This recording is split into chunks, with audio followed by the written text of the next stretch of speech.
So welcome back to another episode with Rahul Reddy గారు. ఈరోజు speciality ఆక్యుపేషన్కి సంబంధించి H1Bకి ఎటువంటి అంశాలు ఉంటాయని తెలుసుకుందాం ఈరోజు ఎపిసోడ్లో. Hi sir. నమస్కారం సార్. సో ఈరోజు ఎపిసోడ్లో స్పెషాలిటీ ఆక్యుపేషన్ గురించి చెప్తారా? H1Bకి ముఖ్యంగా థర్డ్ పార్టీకి సంబంధించిన విషయాలపై అండ్ ఎలా డిటర్మైన్ చేయొచ్చు, ఎటువంటి ఎవిడెన్స్ చూపించాల్సి ఉంటుంది థర్డ్ పార్టీకి కానీ లేకపోతే వీళ్ళకి ఈ జాబ్ సీకర్స్ అనేవాళ్ళు. H1 అంటే డెఫినేషన్ ఏంటంటే దట్ H1B మస్ట్ రిక్వైర్ అంటే ఆ position must require specific degree. అంటే ఇప్పుడు లాయర్ ఉండనుకోండి, లా చేస్తేనే లాయర్ కావచ్చు. లాయర్ చేయనప్పుడు అతను లాయర్ కారాదు. Normal simple. డాక్టర్ అన్నతను MBBS చేస్తేనే డాక్టర్ అయితే, లేకుంటే డాక్టర్ కాదు, అది మనకు తెలుసు. అకౌంటెంట్ కూడా అంతే ఉంటుంది. కానీ ఇప్పుడు రెస్టారెంట్ మేనేజర్ ఉందనుకోండి, రెస్టారెంట్ మేనేజర్కు ఏదైనా డిగ్రీ కావాలని ఉంటుందా? MBA BBA అది కంపల్సరీ అవసరం లేదు. లాయర్కు డాక్టర్ మాత్రం కంపల్సరీ అవసరం ఉంటుంది అన్నట్టు. అయితే వీళ్ళు ఏం చేసిందంటే మొదలు ఇదివరకు H1Bs సాఫ్ట్వేర్ ప్రొఫెషనల్స్ బాగానే వచ్చేది అన్నట్టు. అయితే మధ్యలో ట్రంప్ అడ్మినిస్ట్రేషన్ వచ్చేమందంటే నార్మల్గా ద పొజిషన్ అంటే ఆ పొజిషన్ మస్ట్ రిక్వైర్ ఏ స్పెసిఫిక్ డిగ్రీ. అయితే టిపికల్గా ఏంటంటే లాయరు డాక్టర్ పొజిషన్ అయితే నార్మల్గా అయితే ఇట్ ఈస్ అ మస్ట్, ఎందుకంటే లైసెన్స్ రిక్వైర్మెంట్ ఉంది. సాఫ్ట్వేర్ ప్రొఫెషన్కి వచ్చే మటుకు వాళ్ళు నార్మల్గా లేబర్ డిపార్ట్మెంట్ డెఫినేషన్ ఏంటంటే most of the software professions require specific computer science degree. వాళ్ళు ట్రంప్ అడ్మినిస్ట్రేషన్ వచ్చిన తర్వాత ఏమేమి ఇంటర్ప్రిట్ చేసిందంటే మోస్ట్ అన్నారు కానీ ఆల్ అనలేదు, ఎవ్రీ ప్రొఫెషన్ అనలేదు. సో వీళ్ళు deny the speciality occupation H1B deny చేసుకుని వచ్చినారు. సరే అప్పుడు కోర్టుకు పోయి ప్రతి కోర్టు కేసు పోయి అది పెద్ద అయ్యి చాలా అప్పుడు చెప్పాలంటే పెద్ద పెద్ద కన్సల్టింగ్ కంపెనీస్, అంటే I don't want to name the companies, పెద్ద పెద్ద కన్సల్టింగ్ కంపెనీ మనకు తెలుసు కదా, MNC అంటారు ఇక్కడ, పెద్ద పెద్ద కన్సల్టింగ్ కంపెనీ. వాళ్ళ పర్సంటేజ్ ఆఫ్ డినైల్ అప్పుడు 40% H1B డినైల్ అయ్యేది వాళ్ళకి. అంటే వాళ్ళు డినైల్ అయితే మళ్ళీ ఇక్కడికి వచ్చి పిల్లలందరూ ఇండియాకి వచ్చి మళ్ళీ వాళ్ళు H1B ఫైల్ చేసుకొని మళ్ళీ స్టాంప్ చేసుకొని వెనక్కి వచ్చేవాళ్ళు అన్నట్టు. అయితే ఇప్పుడు ఈ స్పెషాలిటీ ఆక్యుపేషన్లో ఏం చేసిందంటే they said normally required but does not have to కానీ కంపల్సరీ రిక్వైర్మెంట్ అవసరం లేదు స్పెషాలిటీ ఆక్యుపేషన్స్ అని. అంటే ఓవరాల్గా స్పెషాలిటీ ఆక్యుపేషన్స్ వచ్చే మటుకు ఒక H1B ప్రూవ్ చేయడానికి మాకు చాలా ఈజీ అయిపోయింది కంపారిటివ్లీ. రేపు ట్రంప్ అడ్మినిస్ట్రేషన్ వచ్చినా కూడా ఒకవేళ ఈ రెగ్యులేషన్స్ ఎట్నే స్టాండ్ అవుతే అతను H1B స్పెషాలిటీ ఆక్యుపేషన్ మీద డినై చేయడానికి కష్టమవుతుంది. అండ్ ముఖ్యంగా సార్ వీళ్ళు ఎవిడెన్స్ చూపించాల్సి ఉంటుంది కదా. అవునండి. అది ఎలా, అది యూజ్ చేసి దాన్ని ఎలా డిటర్మైన్ చేస్తుంది అంటే ఇప్పుడు అందులో కూడా మనం త్రీ కేటగిరీస్ డివైడ్ చేయాలండి. ఒకటి ఏంటంటే ఎండ్ క్లయింట్ అంటే కోకోకోలా, వెండర్ అంటే నార్మల్గా మేము అంటే ఇంప్లిమెంటేషన్ పార్ట్నర్ కానీ వెండర్ కానీ డెలాయిట్, తర్వాత ABC కన్సల్టింగ్ కంపెనీస్. వీళ్ళ ముగ్గురికి వేరే స్టాండర్డ్స్ ఉన్నాయండి. ఎండ్ క్లయింట్ కోకోకోలా అనుకోండి, కోకోకోలా నార్మల్గా ఏం చెప్పేస్తుంది, మా దగ్గర నార్మల్గా అయితే సాఫ్ట్వేర్ ప్రొఫెషన్కు కంప్యూటర్ సైన్స్ డిగ్రీ కావాలని చెప్పేసి సరిపోద్ది. అక్కడ వాళ్ళు ఇంప్లిమెంటేషన్ పార్ట్నర్స్ వాళ్ళ కంపెనీ ఒక రిక్వైర్మెంట్సే ప్రూవ్ చేయాలి. ఓకే, ఇది ఇంప్లిమెంటేషన్ పార్ట్నర్. కోకోకోలాల ఏ రిక్వైర్మెంట్ ఉన్నా వాళ్ళకి అనవసరం. ఇంప్లిమెంటేషన్ పార్ట్నర్ రిక్వైర్మెంట్ మాత్రం ఒకవేళ గనక వాళ్ళ రిక్వైర్మెంట్ కనుక డిగ్రీ అయితే, నార్మల్ డిగ్రీ అయితే వాళ్ళకి H1B అప్రూవల్ అయిపోద్ది. ఇగొచ్చే మటుకు మన ఇండియన్ కన్సల్టింగ్ కంపెనీస్ చాలా మటుకు ఏవైతే ఉన్నాయో చిన్న కన్సల్టింగ్ కంపెనీస్ ఉన్నాయో వీళ్ళ రిక్వైర్మెంట్ కంప్లీట్గా మార్చేసిన రెగ్యులేషన్ తోటి. వాళ్ళు ఏమంటారంటే ఈ ABC కన్సల్టింగ్ కంపెనీల రిక్వైర్మెంట్ డిగ్రీ ఉన్నంత మాత్రాన సరిపోదు.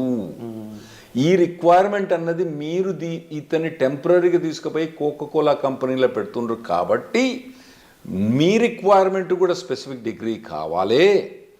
మీ రిక్వైర్మెంటే కాకుండా కోకోకోలాలో పెట్టినప్పుడు కోకోకోలా కంపెనీ రిక్వైర్మెంట్ కూడా స్పెసిఫిక్ డిగ్రీ కావాలి అంటుండ్రు. ఓకే, దానికి ప్రూవ్ చేయాలంటే నార్మల్గా కోకోకోలా కనుక మనకు ఒక లెటర్ ఇచ్చింది అనుకోండి, దట్ నార్మల్గా ఈ పర్టికులర్ పొజిషన్ కనుక స్పెసిఫిక్ డిగ్రీ అవసరం ఉంటుంది, అంటే కంప్యూటర్ సైన్స్ డిగ్రీ అవసరం ఉందనుకొని ఒక లెటర్ ఇస్తే పర్వాలేదు. వాళ్ళు కనుక ఆ లెటర్ ఇయ్యలేదనుకోండి, అప్పుడు ఇక మనకు ఉన్నది రామాయణం, అప్పుడు కష్టమైంది రామాయణం. అయితే నార్మల్గా స్టేట్మెంట్ ఆఫ్ వర్క్ అని ఉంటుంది అన్నట్టు. ఈ కాంట్రాక్ట్స్ ఆ కాంట్రాక్ట్స్ వాటి అన్నిట్లా మనకి ఈ శ్రీనివాసరావు కావాలనే ఉంటుంది, కానీ ఆ శ్రీనివాసరావుకు degree bachelor science computer science degree లేని మేము తీసుకోము అని చెప్పి వాళ్ళు చెప్పరు. అంటే ఈ కాంట్రాక్ట్స్ కానీ అగ్రిమెంట్స్ కానీ ఎలా ఉంటాయి, ఏమేమి చూపించాల్సి ఉంటుంది ఇవన్నీ ఎవిడెన్స్ కింద థర్డ్ పార్టీ కాబట్టి? ఇది మొదటి నుంచి మాకు అలవాటే ఈ కాంట్రాక్ట్స్ చూపించడం. సో ఇప్పుడు నార్మల్గా ఏం కాంట్రాక్ట్ చూస్తామంటే ఏబీసీ కన్సల్టింగ్ ఇంక్ కంపెనీ నుంచి తర్వాత మేమేం చేస్తామంటే ఈ మన డిలాయిట్ కన్సల్టింగ్ కంపెనీ కాంట్రాక్ట్ చూపెడతాం. అప్పుడప్పుడు ఏమడుగుతారంటే డిలాయిట్ నుంచి మాకు కోకోలా కంపెనీ కాంట్రాక్ట్ కూడా కావాలంటారు. వాడు డిలాయిట్ ఇయ్యాడు, ఆ ఇంప్లిమెంటేషన్ పార్ట్నర్ మాకు ఇయ్యాడు.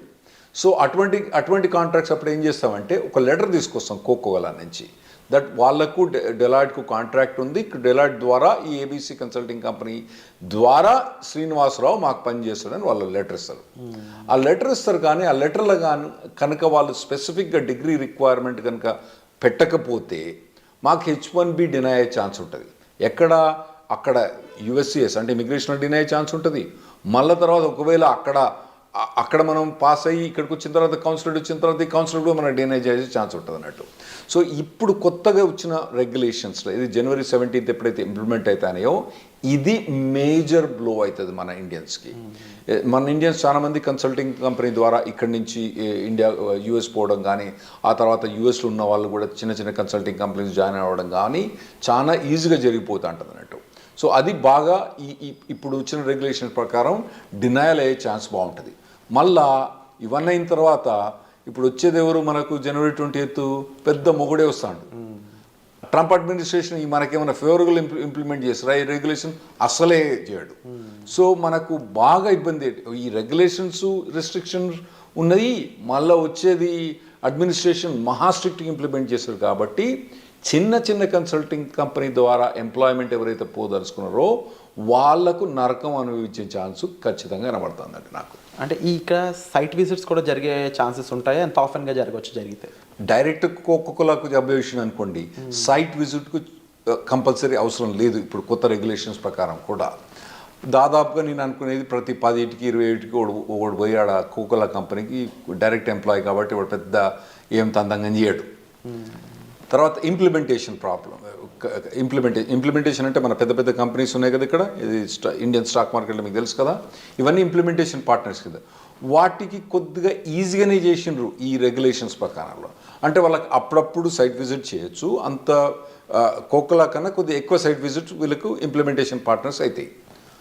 మళ్ళా ఇప్పుడు మనం ఏబీసీ కన్సల్టింగ్ కంపెనీ అన్నాం కదా, చిన్న చిన్న కంపెనీ ద్వారా పోయే ఏబీసీ కన్సల్టింగ్ కంపెనీ పోతే మాత్రం కంపల్సరీ మ్యాండేటరీ సైట్ విజిట్ అని పెట్టిను.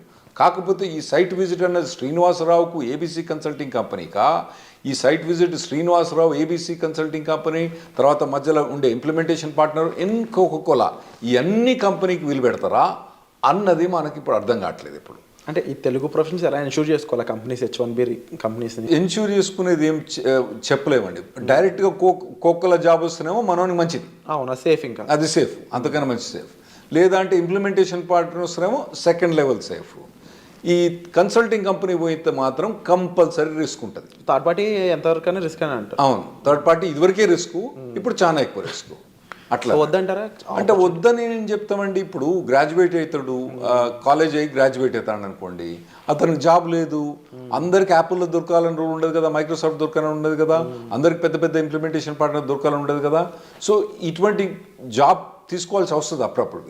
వీళ్ళు ఒకవేళ టాలెంట్ కానీ మార్కెట్ కానీ మంచిగా ఉంది అనుకోండి, వాళ్ళు డైరెక్ట్ యాపిల్, మైక్రోసాఫ్ట్, కోకోకోలా ఇటువంటి కంపెనీకి పోతే పర్వాలేదు. కానీ దొరికినప్పుడు ఏం చేయాలి, మరి పోవాలి కదా.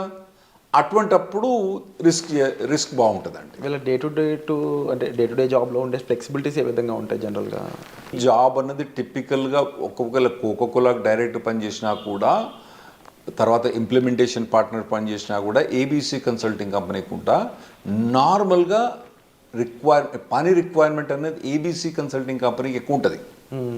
ఎందుకంటే ఇతను లేయర్ ద్వారా వస్తాను కదా, మధ్యలో ఇంప్లిమెంటేషన్ పార్ట్నర్ ఇంత తినేస్తాడు పైసలు, మళ్ళీ తర్వాత ఏబీసీ కన్సల్టింగ్ కంపెనీ ఇంత పైసలు తీసుకున్నాడు. అంటే కోకోకోలా దగ్గరికి పోయేటప్పుడు వీని డబ్బులు బాగా ఎక్కువైపోతాయి. రామదాస్ సినిమాలో చూపిస్తారు వయసు పోతాడు, అక్కడక్కడ పోతే తరిగిపోతా అంటే కదా, వీని దగ్గరకు వచ్చినప్పుడు ఇది తరిగిపోతుంది. కాబట్టి నార్మల్గా చిన్న కన్సల్టింగ్ కంపెనీ నుంచి పోయిన వాళ్ళకి రెస్పాన్సిబిలిటీ చాలా ఎక్కువ ఉంటుంది, ఓకే, పని ఎక్కువ ఉంటుంది. ఇంకోటి ఏంటంటే వాళ్ళు ఏం చేస్తారంటే వాళ్ళకు ఒకవేళ వాళ్ళకు ఫుల్ టైం ఎప్పుడు జాబ్ ఉందనుకోండి, వాళ్ళు ఏం చేస్తారు, నార్మల్ వాళ్ళే హైర్ చేసుకుంటారు. కాకపోతే ఏంటంటే సరే 2-3 ఏళ్ళే జాబ్ అంటే 3-4 ఏళ్ళే జాబ్ అంటే ఇంప్లిమెంటేషన్ పార్ట్నర్ పోతారు. 6 నెలలు ఏడాది జాబ్ అంటే చిన్న కన్సల్టింగ్ కంపెనీకి వస్తారు అన్నట్టు. అది నార్మల్ ప్రొసీజర్ అంటే వాళ్ళది. సో ఒక రకంగా కన్సల్టింగ్ కంపెనీస్ కూడా అండ్ ఈవెన్ థర్డ్ పార్టీకి సంబంధించి చాలా పెద్ద రోలే ప్లే చేస్తాయి. అవునండి, చాలా పెద్ద రోల్. ఇంకోటి ఏంటంటే నార్మల్గా ఒక అబ్బాయి కనుక డైరెక్ట్ కోకోకోలాకి పనిచేసిన కన్నా ఈ చిన్న కన్సల్టింగ్ కంపెనీకి చేస్తే మాత్రం అసలు ఎక్స్పోజర్ కానీ భలే ఉంటుందండి. 3-4 ఇయర్స్లో వీడు 3-4 జాబులు మారుతాడు. 3-4 ప్లాట్ఫామ్స్, 3-4 గ్రూప్స్, 3-4 ఒక డిఫరెంట్ ఎన్విరాన్మెంట్ తోటి మాట్లాడు డిస్కషన్. సో వీని మెచ్యూరిటీ చాలా ఉంటుంది. సో నాకు ఇప్పుడు కనుక నేను మళ్ళీ పోయి ప్రొఫెషన్లో జాయిన్ అయితే మాత్రం, అంటే H1B కూడా లేకపోతే మాత్రం, నేను యంగ్గా జాయిన్ అయితే మాత్రం నేను డైరెక్ట్ కోకోలాకి పని చేయను. ఎందుకంటే నేను ఆడ పోయి ఏడాది దాకా వాడు నేనేం పని చేయాలి వాడు చెప్పని కూడా వానికి అర్థం కూడా రాదు, వాడు చెప్పని కూడా చెప్పాడు. ఇటువంటి చిన్న కన్సల్టింగ్ దగ్గర పోతే మొత్తం మెదిపడేస్తారు అక్కడ. సో యంగ్స్టర్స్కు అట్లా జాబ్ చేస్తున్న బెటర్, కానీ ఈ H1B కూడా చాలా ఇబ్బంది ఉంటాయి అట్లా. సో అండ్ దీనికి సంబంధించి ఇంకా ఎంత ఇన్ఫర్మేషన్ మనం తెలుసుకోవాల్సి ఉందండి. సో స్టే ట్యూన్, వచ్చే ఎపిసోడ్లో మరింత ఇన్ఫర్మేషన్ తెలుసుకుందాం రాహుల్ రెడ్డి గారి ద్వారా. సో ఈ ఎపిసోడ్ మీకు నచ్చినట్లయితే లైక్ చేయండి, షేర్ చేయండి, సబ్స్క్రైబ్ చేసుకోండి. And thank you so much for the information. Thanks అండి.